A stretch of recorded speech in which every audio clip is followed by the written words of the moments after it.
Je pense que le premier élément et l'endroit où beaucoup de gens font une erreur, c'est que leur idée de base, leur thématique est mal définie. Beaucoup de gens vont lancer des chaînes. Moi, je vois beaucoup de youtubeurs, parce qu'il y a beaucoup de gens qui me suivent, donc parfois je vais regarder mes abonnés. Et je vois beaucoup de youtubeurs qui ont 120 abonnés, et leur thématique, c'est le développement personnel. Devenez heureux. Ça suffit pas parce que c'est beaucoup trop large et en fait tu sors pas dans la masse. Quand je regarde ça, je me dis oh putain encore un truc de dev perso. Et je vais revoir les mêmes conseils que j'ai vus partout et ça va être dit et redit. Vrai ou faux d'ailleurs. C'est pas important de savoir si la qualité de leur vidéo est bon parce que de toute façon je vais pas cliquer dessus parce que j'ai l'impression que c'est quelque chose que j'ai vu par ailleurs. Donc tu peux pas juste prendre une thématique super large et espérer percer. Moi j'ai percé au départ parce que j'avais une thématique assez réduite qui était comment convertir plus de visiteurs en acheteurs. Et j'ai analysé des vidéos de vente et des pages de vente. Et personne d'autre faisait des analyses de vidéos de vente et de pages de vente. Donc j'avais un angle qui était un petit peu différent et j'avais ce ciblage qui était précis. Et beaucoup de gens, moi c'est un truc qui revient toujours quand je discute avec mes clients au téléphone, c'est qu'ils ont peur de se limiter en prenant un sujet trop précis. Alors qu'en fait, c'est l'inverse. Enfin, je veux dire, il est possible qu'un jour tu satures ton marché initial si tu prends un marché précis. Mettons, il est possible qu'un jour je sature l'idée de la vente et du marketing direct et de la page de vente et du copywriting. Et dans ce cas-là, je peux parler de nouveaux sujets. J'ai juste à changer la tagline de ma chaîne, le positionnement. Voilà, ça peut évoluer au fil du temps.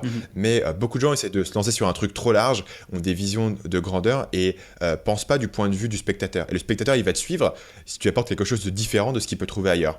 Et la meilleure façon d'apporter un truc de différent, c'est d'être précis sur une problématique précise et d'aller plus profond. Si tu parles de tout, tu vas avoir des sujets vraiment larges. Tu vas faire une vidéo sur comment avoir plus de trafic, une vidéo sur comment créer une page Instagram, une vidéo sur comment créer une page de vente, etc. En fait, tu regardes ma chaîne, tout est technique de persuasion, technique de vente, page de vente. Donc je suis obligé d'aller profond dans mon contenu et d'aller sur des trucs assez pointus sur lesquels assez peu de gens font. Et du coup, ça permet à ma chaîne Marketing Mania d'apporter quelque chose de différent. Et je pense que c'est vraiment l'erreur numéro un, c'est sur la thématique que tu choisis. Après, une fois que tu as une thématique comme ça, il faut la développer sur le format. Donc, il faut trouver quelle est la bonne façon de parler de ce sujet. Je pense par exemple, tu as un YouTuber comme Antoine BM, quelqu'un que j'ai pas mal regardé au début parce que ça a été un des premiers dans notre milieu un peu de l'entrepreneuriat à monter une grosse audience sur YouTube. Et ce qu'il avait fait pour se différencier, c'est qu'il avait fait ce format vlog. Il avait importé un petit peu cette méthodologie à la Casey Neistat, où il montrait sa vie, il montrait ses voyages, il montrait le style de vie, et ça a apporté beaucoup de valeur. Maintenant, beaucoup de gens le font, beaucoup de gens, du coup, ont essayé un peu de le copier, et ça marche pas pour tous ceux qui essayent de le copier, parce qu'ils essayent de faire la même chose. Mais lui, quand il l'a fait pour la première fois, c'était vraiment nouveau, c'était vraiment original, c'était vraiment différent. Et du coup, moi, je l'ai commencé à les suivre pour cette raison, et c'est comme ça qu'il a monté son audience. Il n'y a pas de réponse facile de comment trouver le bon sujet, mais il est clair que beaucoup plus de gens font l'erreur d'être trop large et trop vague et de vouloir toucher trop de monde plutôt que d'être trop précis. Tu vois. Quand tu es la meilleure personne sur ton domaine, les gens ne pourront que faire attention à ce que tu racontes. Et moi, quand je suis devenu la meilleure personne qui analysait des pages de vente et qui analysait des extraits de films pour avoir des techniques de persuasion, tout d'un coup, les gens ont commencé à parler de moi.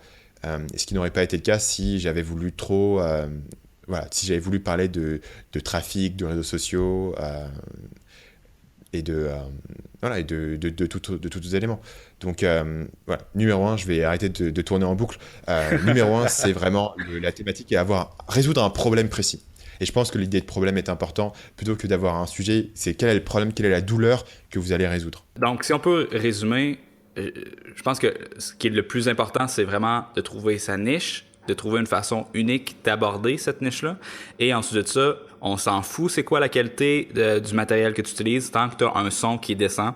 On pourrait dire quoi? On pourrait dire que définitivement, sous la barre des 500$, on est capable d'aller chercher assez d'éclairage, un bon petit micro, tu prends ton téléphone avec un trépied et tu es capable de commencer à créer du contenu. Moi, je pense que la chose la plus importante à faire, c'est de commencer à faire du contenu et de publier son contenu sur une base régulière. Il y a une citation de Gary Vaynerchuk qui était...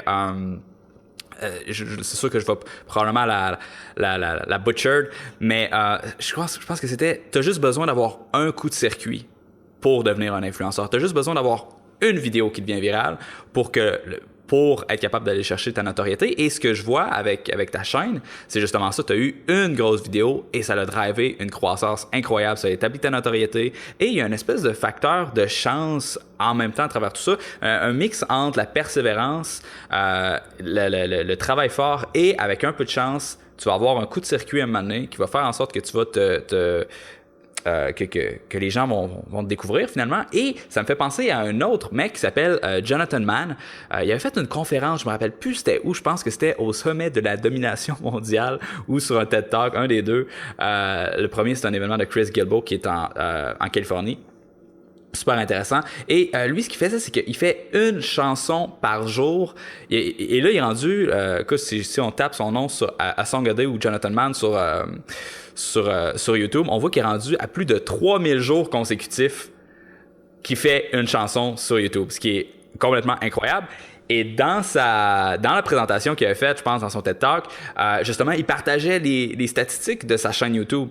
Et ce qu'il disait, c'était que dans toutes ces 3000 chansons, dans ce temps-là, c'est probablement moins, mais dans toutes les chansons qu'il avait publiées jusqu'à maintenant, il y en avait 2 ou 3 qui avaient eu des pics incroyables de trafic avec des millions et des millions de views. Et c'est ça qui a drivé le 90% de ses abonnés. Alors, c'est vraiment, en tout cas, de ce qu'on peut voir avec ta chaîne, de ce qu'on peut voir avec Jonathan Mann et Gary Vaynerchuk, c'est vraiment la persistance, créer du contenu de qualité et le publier.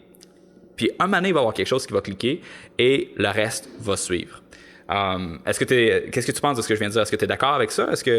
Je suis d'accord avec ça et je vais rebondir même sur une anecdote un peu marrante. On connaît tous le principe des 80-20, c'est-à-dire que 20% de tes actions vont générer 80% de tes résultats.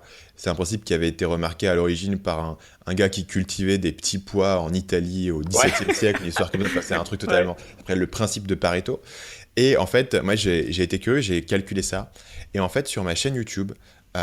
le principe de Pareto s'applique exactement. Ce qui veut dire que les 20% de mes vidéos génèrent 80% de mes vues.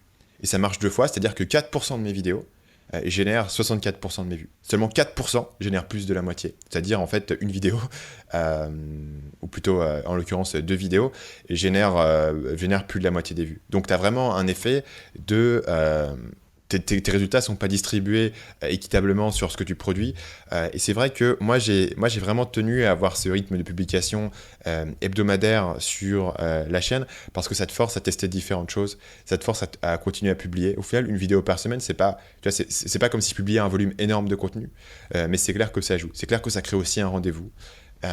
Et c'est clair que ça te force à trouver de nouvelles idées, à réfléchir à quelle sera ta prochaine vidéo et à te dire que si une vidéo fonctionne plus ou moins bien, c'est pas très grave parce qu'il y en a une qui arrive la semaine prochaine.